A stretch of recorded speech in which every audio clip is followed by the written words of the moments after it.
পারস্যের যে ইতিহাস এবং আফগানিস্তানের যে ইতিহাস এই দুটোকে যদি আপনি বিশ্লেষণ করেন তাহলে যুদ্ধ প্রলম্বিত হবে।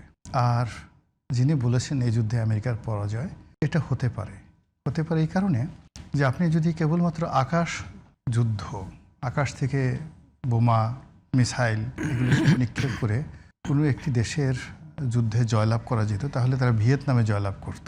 এবং ভিয়েতনামে তারা যে পরিমাণ সন্ত্রাস চালিয়েছে, এই আগ্নেয়াস্ত্র তৈরি করার পর পৃথিবীতে এত অগ্নিবর্ষণ, আকাশ থেকে গোলাবর্ষণ আর কখনো হয়নি। বিনিময়ে তাদের পরাজিত হয়েছে খুব নির্মমভাবে, নিষ্ঠুরভাবে।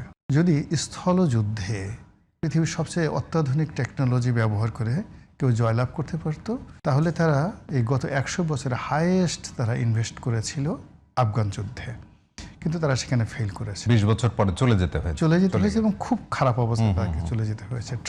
ট্রিলিয়ন ডলার তাকে লস করে যেতে হয়েছে। তো সেই তুলনায় ইরানের যে মরুভূমি, ইরানের যে পর্বত এবং তার যে সাগর, সব মিলিয়ে প্রকৃতি তাকে এমনভাবে নিরাপদ করেছে যে মানব জাতির 5000 বছরের ইতিহাস, তো 5000 বছরের ইতিহাস দেখেন কি অবস্থা আছে যুদ্ধের কারণে। মানুষ জাতির 5000 বছরের ইতিহাসে কখনোই তাদেরকে করা যায় না। 2500 বছর তাদের সাম্রাজ্যবাদের ইতিহাস, আর এই 2500 বছর ধরে they are dominating the whole world. এই 5000 বছর রাজনীতি এবং 2500 বছর সাম্রাজ্যবাদ, পার্সিয়ান ডাইনেস্টির সাম্রাজ্যবাদের ইতিহাসে কখনো কেউ তাদেরকে পরাভূত করতে পারেনি। পৃথিবীর দুটো সুপার পাওয়ার, আলেকজান্ডার এবং হালাকু খান, এই দুটো সাম্রাজ্য তাদেরকে খুব অল্প সময়ের জন্য পরাভূত করেছিল, কিন্তু আলটিমেটলি আলেকজান্ডারকে ওখান থেকে প্রাণ নিয়ে চলে আসতে হয়েছিল, আর হালাকু খানকে তার বংশ পরম্পরায় পার্সিয়ান হয়ে যেতে হয়েছিল।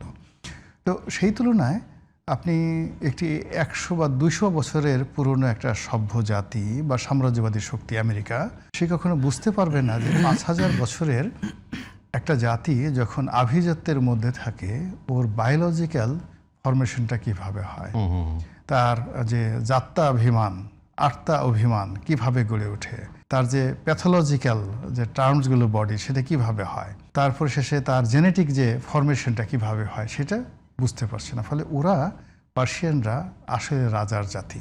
তো সেক্ষেত্রে খুব সহজে তাদেরকে পরাভূত করা একেবারে অসম্ভব ব্যাপার। পৃথিবীতে যেটা অতীতে কখনো হয়নি, এটা ভবিষ্যতে হবে এটা বলা যায় না।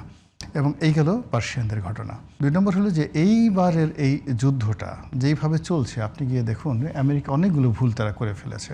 তারা রাশিয়াকে ব্যস্ত রেখেছে ইউক্রেনের মাধ্যমে। ফলে ইউক্রেন রাশিয়া মানে পার্সিয়া যুদ্ধে অংশগ্রহণ, হ্যাঁ না পার্সিয়া, তার মানে আপনি ম্যাপটাগুলো দেখেন, আপনি ম্যাপটা শুরু করেন পাকিস্তান থেকে সীমান্ত পার হলেই খাইবার পাখতুন হয়ে তারপরে আপনি যাচ্ছেন আফগানিস্তান থেকে পার হলেই আপনি মধ্য এশিয়া থেকে পার হয়ে রাশিয়া এবং তুর্কমেনিস্তান, একদিকে চীন, অন্যদিকে পার্সিয়া। এবং পারস্যের এই যে টোটাল বেল্টটাতে সে একসাথে যুদ্ধ লাগিয়ে দিয়েছে। এখানে সে আফগানিস্তানের সাথে আমেরিকার যে যুদ্ধ সেটা লাগিয়ে দিয়েছে, আবার ওখানে সে যুদ্ধ লাগিয়ে দিয়েছে। ফলে এতগুলো টার্ম সে কখনোই, মানে আমেরিকার এত শক্তি নাই সে এই কাজগুলো করতে পারবে।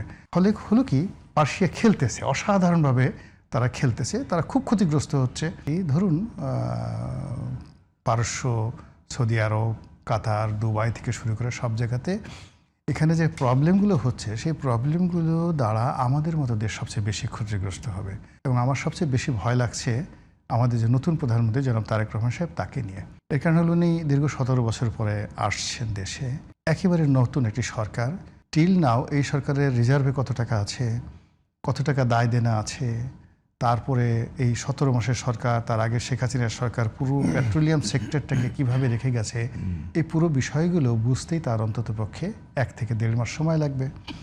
এরপরে এটাকে যদি একটা সিস্টেমটাকে চেঞ্জ করতে হয়, তাহলে তো তার একটা নির্দিষ্ট সময় লাগবে, টাকা লাগবে। এবং আপনি জানেন যে শেখ হাসিনার জমানার শেষ দিকে আমাদের ফাইন্যান্সিয়াল অবস্থা এতটা খারাপ হয়ে গিয়েছিল, পৃথিবীর কোনো ব্যাংক আমাদের এই পেট্রোলিয়াম সংক্রান্ত কোনো এলসি গ্রহণ করতো না। ফলে সোনালী ব্যাংক, জনতা ব্যাংক, বড় বড় সরকারি ব্যাংকগুলো এখানে মিলিয়ন ডলারের এলসি দিত, এবং সেটার গ্যারান্টি দেওয়ার জন্য স্ট্যান্ডার্ড চার্টার্ড, গ্রিনলেস ব্যাংক থেকে শুরু করে অন্যান্য বড় বড় ব্যাংকের অ্যাজ এ অ্যাড কনফার্মেশন দিতে গিয়ে আরও 1% যোগ করতে হতো। তো সেই যে সমস্যাটি, সেই সমস্যাটি কিন্তু এখন বেড়েছে, বই কমেনি। তো সেই ক্ষেত্রে এই যে এখন আমাদের যে তেল এবং গ্যাস, আমরা যেটা সরাসরি কাতারের কাছ থেকে আমরা এলএনজি আনতাম, সৌদি আরব থেকে আমরা ক্রুড অয়েল আনতাম, ইরান থেকে আমরা চোরাই পথে এলএনজি আনতাম, এইভাবে কিন্তু আমাদের পুরো এই যে জ্বালানি সেক্টরটা রয়ে গেছে। এদিকে জ্বালানি সেক্টরের সবচেয়ে অবাক করার ব্যাপার হলো বেশিরভাগ জ্বালানি এলএনজি যেটা আছে টার্মিনাল, এটা দুজন লোক হ্যান্ডেল করতো। একটা হলো সালমান এফ রহমান সাহেব, আর একটা হলো এই বিপু, এই যে জ্বালানি মন্ত্রী নসরুল আহমেদ বিপু। এটা এখনো পর্যন্ত তাদের কোম্পানি কিন্তু সবকিছু হ্যান্ডেল করছে। তো এখন আবার অন্যদিকে দেন পাওয়ার সেক্টরটা পুরোটাই সামিট গ্রুপ হ্যান্ডেল করতেন, তারাই করছে। এরপরে ভারতীয় আদানি তারাই করছে। এখন এই যে আওয়ামী লীগে রেখে যাওয়া একটা স্ট্রাকচার, সেই স্ট্রাকচারে একটা বিন্দু বসাতে পারেনি গত 17 মাসে ডক্টর মোহাম্মদ ইউনূস সরকার। অর্থাৎ সালমান এফ রহমান সাহেব জেলে আছেন, কিন্তু আপনার স্যাটেলাইট তার নামে চলছে, ডিশ ব্যবসা তার নামে চলছে, ইন্টারনেট তার নামে চলছে, সিভিল এভিয়েশনের অনেকগুলো ব্যবসা তার নামে চলছে, পুরো জ্বালানি সেক্টরটা তার নামে চলছে, তার সঙ্গে সঙ্গে নসরুল হামিদ বিপুর নামে চলছে। এখন এই সরকারকেও এটা এত দীর্ঘমেয়াদী যে এরকম একটা টার্মিনাল, এরকম একটা পরিস্থিতি তৈরি করতে 5 বছর সময় লাগে, এখানে রাতারাতি আপনি পরিবর্তন আনার